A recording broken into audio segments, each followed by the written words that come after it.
नमस्कार दोस्तों आज की इस वीडियो में हम पीएमआई यानी प्रिंसिपल ऑफ मैथमेटिकल इंडक्शन के ऊपर एक और क्वेश्चन देखने वाले हैं जो आपके ट्यूटोरियल नोटबुक से लिया गया है। तो इसको कैसे सॉल्व करना है चलिए मैं बताता हूँ। ठीक है, तो यहाँ पे हमको क्वेश्चन दे रखा है यूजिंग एम आई मतलब mathematical induction so that n cube plus 2n is divisible by 3 for all n is greater than equal to 1।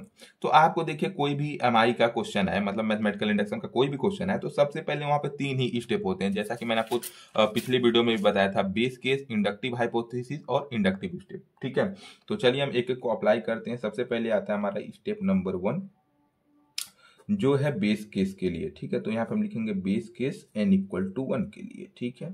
ठीक है, तो हमको सिंपली क्या करना है, हमको यहाँ पे लिखना है। सबसे पहले एक आप काम कर सकते हो, यहाँ पे आप एज्यूम कर लो कि let p of n is equal to n cube plus 2n। यहाँ पे जो भी आपको दे रखा है ना, जो भी दे रखा है उसको आप p ऑफ n बोल दो। ठीक है, ये एज्यूम्पशन करने से काफी आसानी पड़ता है आगे करने को क्वेश्चन सॉल्व। ठीक है, तो इसको हमने मान लिया कि p of n is equal to n cube plus 2n। ठीक है जी, अब हमको सिंपली क्या करना है, यहाँ पे देखिएगा बेस केस के लिए हमको इसको दिखाना है कि ये ट्रू है। तो हमको सिंपली कुछ करने का नीड नहीं है, जो भी हमको इक्वेशन दे रखा है ना उसमें n के जगह 1 पुट कर देना है। ठीक है, तो यहाँ पे चलिए, यहाँ पे और यहाँ पे दोनों जगह बात ही सेम ही है, तो हम कहीं भी पुट कर सकते हैं।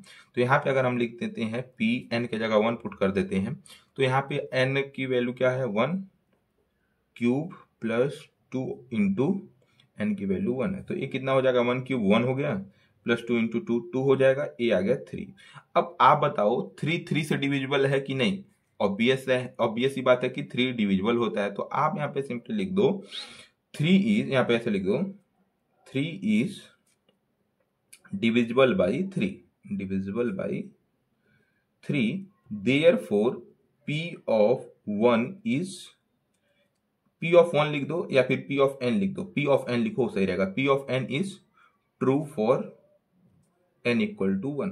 मतलब n इक्वल टू 1 के लिए जो ये p ऑफ n है वो सही है। ठीक है, ये हो गया हमारा स्टेप नंबर 1। ठीक है जी, अब हमको आना है स्टेप नंबर 2 पे। स्टेप नंबर 2 मैंने आपको बताया था क्या था, इंडक्टिव हाइपोथेसिस। तो यहाँ पे हम लिखेंगे इंडक्टिव हाइपोथेसिस।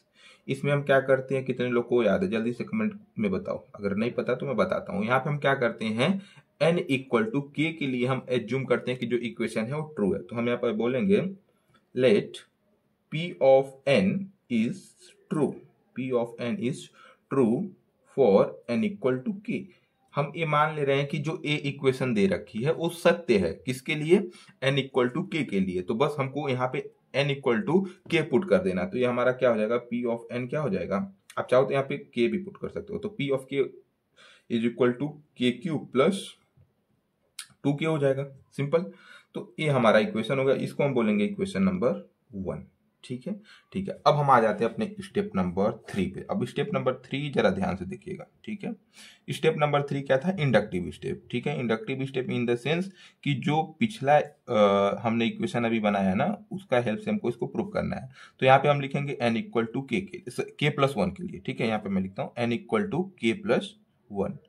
देखिएगा हमने n इक्वल टू के लिए एज्यूम कर लिया कि इक्वेशन ट्रू है, तो यहाँ पे हमने के पुट कर दिया तो एक इक्वेशन मिल गई, सिंपल सी बात है। ठीक है, अब हम क्या करेंगे, इंडक्टिव स्टेप में n इक्वल टू के प्लस 1 पुट करके और इस इक्वेशन का हेल्प से उसको प्रूव करने का ट्राई करेंगे। ठीक है जी, ठीक है, तो देखो क्या करेंगे, सिंपली ये जो इक्वेशन है इसमें आप ए पुट कर दो। तो ये क्या हो गया, के प्लस 1 इज इक्वल टू के प्लस 1, यहाँ पे n के जगह के प्लस 1 और इसका होल क्यूब प्लस 2 और यहाँ पे n के जगह k प्लस 1 आ गया। ठीक है, तो k प्लस 1 मैंने लिख दिया।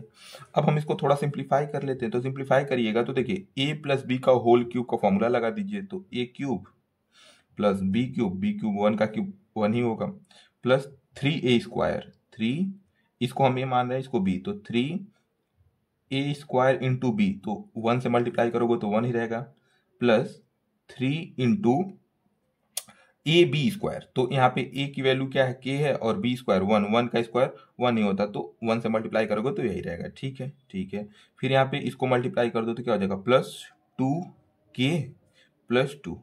आई होप सो यहाँ तक आपको दिख गया होगा। तो ये आपका क्या आ गया, पी के प्लस 1 आ गया। ठीक है, ठीक है, अब आपको क्या करना है, अब इसको आगे सिंप्लीफाई मत करना, अभी सुनो क्यों मैं बोल रहा हूं।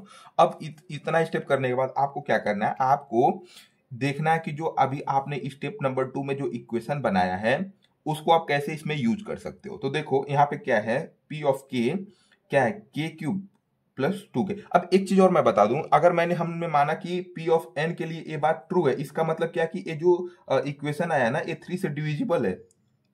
अब मेरी बात को आई होप सो समझ पा रहे हो, हमने बोला कि p ऑफ n ट्रू है n इक्वल टू k के लिए, इसका मतलब ये 3 से डिविजिबल है। अगर आप चाहो तो यहाँ पे लिख दो कि k cube therefore k cube plus 2k is divisible by 3, ठीक है, डिविजिबल बाई 3, क्योंकि हमने ये ट्रू माना है ना कि अगर हम n की वैल्यू k पुट करें तो 3 से डिविजिबल होगा, हम इस इक्वेशन को ट्रू माने हैं, ठीक है। तो यहाँ पे आप लिख देना therefore k cube plus 2k is divisible by 3, ठीक है। अब आपको क्या करना है, इसको ना यहाँ पे बनाना है, मतलब बनाना है कैसे है कि या तो इसमें मिल जाए या फिर आपको कुछ एडिशन मल्टीप्लीकेशन करके इस चीज को यहाँ पे बनाना है, ठीक है। तो आप कैसे बनेगा वो देखते हैं, देखिएगा।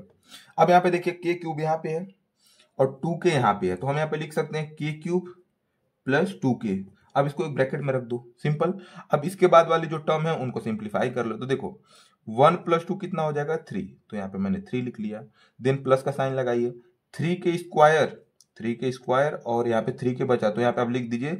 अब इन दोनों में से देखो 3 और 3 कॉमन लिख सकते हो ना, 3 कॉमन ले लो, तो 3 मैंने कॉमन ले लिया, यहाँ पे बचा k स्क्वायर प्लस k। तो ए वाला टर्म भी हो गया, ए भी हो गया, ए भी हो गया, ए भी हो गया, मतलब सभी टर्म हमारे अब आ गए। अब यहाँ पे ध्यान से देखिएगा, ये हमारा p इज इक्वल टू की ऑफ 1 आया, ठीक है। अब देखिएगा हम बाय इक्वेशन 1 की हेल्प से बोल सकते हैं कि ये 3 से डिविजिबल है।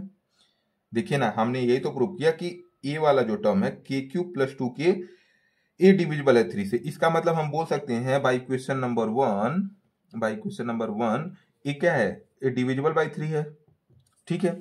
और सेकेंड जो टर्म है 3 है, तो 3 तो हमारा ऑलरेडी आपको पता है कि ए भी 3 से डिविजिबल होता है, 3 से डिविजिबल होता है।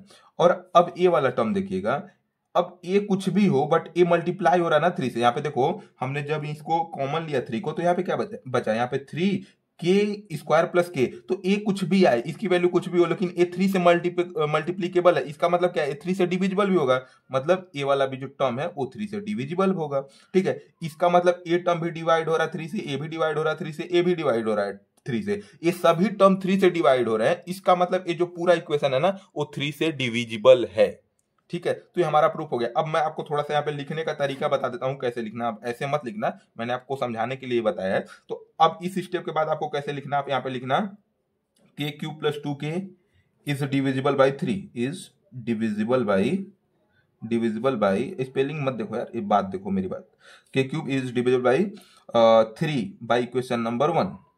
इक्वेशन नंबर 1 से हमने प्रूव किया कि ए डिविजिबल होगा। फिर सेकंड क्या है 3 है, तो आप लिखना कि 3 is divisible by 3 is divisible by 3, क्योंकि तो सबको पता है भाई 3 से 3 डिविजिबल होगा। देन आप यहाँ पे लिखना कि के स्क्वायर प्लस के इज मल्टीपल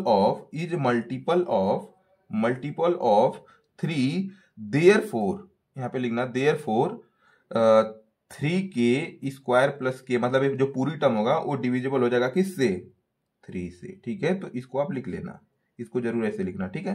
मैंने क्या लिखा कि के स्क्वायर प्लस के क्या मल्टीप्लाई हो रहा है 3 से, इसका मतलब क्या है, जो पूरा टर्म है 3k स्क्वायर प्लस के वो डिविजिबल होगा 3 से, ठीक है। तो ये हमने तीनों लिख दिया। फिर यहाँ पे आपको नेक्स्ट पेज पे लिखना है therefore p of k plus 1 is divisible by 3, ठीक है। मतलब क्या है कि ये जो हमारा पूरी की पूरी इक्वेशन है ना वो 3 से डिविजिबल हो गई।